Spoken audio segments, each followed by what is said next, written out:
അപ്പോൾ ക്യാരറ്റും സേമിയനും വെച്ചുകൊണ്ട് ഒരു പായസം തയ്യാറാക്കിയാലോ. 1/2 കിലോ ക്യാരറ്റ്, ഒരു 5-6 ഏലക്ക, ഒരു പിടി അണ്ടിപ്പരിപ്പ്, ബദാം കുക്കറിലിട്ടുകൊണ്ട് വേവിച്ചെടുക്കുക. 75 ഗ്ലാസ് ക്യാരറ്റ് പായസത്തിൻ്റെ റെസിപ്പി ഞാൻ ഇവിടെ പറയണേ. അപ്പോൾ ഒരു ചെമ്പ് അടുപ്പിൽ വെച്ചുകൊണ്ട് 4 ലിറ്റർ പാല് പൊട്ടിച്ച് വയ്ക്കുക.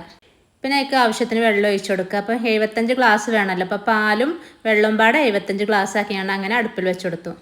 പാലും വെള്ളമൊക്കെ ഒന്ന് ചൂടായി വരുമ്പോൾ വറുത്ത് വെച്ച 800 ഗ്രാം സേമിയനെ അതിലേക്ക് ഇട്ട് കൊടുത്തങ്ങാണ്ട് ഇളക്കി കൊടുക്കുക.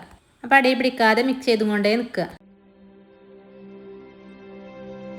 പിന്നെ അതിലേക്ക് 200 ഗ്രാം സാബുനരി വേവിച്ചത് അതിട്ട് കൊടുക്കുക.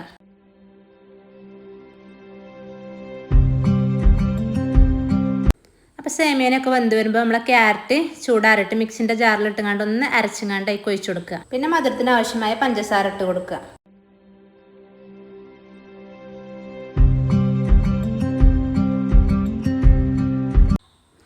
അങ്ങനെ സേമിയനൊക്കെ വെന്ത് വരുമ്പം ഒരു 2 ടേബിൾ സ്പൂണ് കസ്റ്റാർഡ് പൗഡർ ഉണ്ടല്ലോ, അത് കുറച്ച് പാലിൽ മിക്സ് ചെയ്തുകൊണ്ട് അത് ഒഴിച്ച് കൊടുക്കുക. 200 ഗ്രാം പാൽപ്പൊടി ചുടുവെള്ളത്തിൽ കലക്കിക്കൊണ്ട് അത് ഒഴിച്ചു കൊടുക്കുക.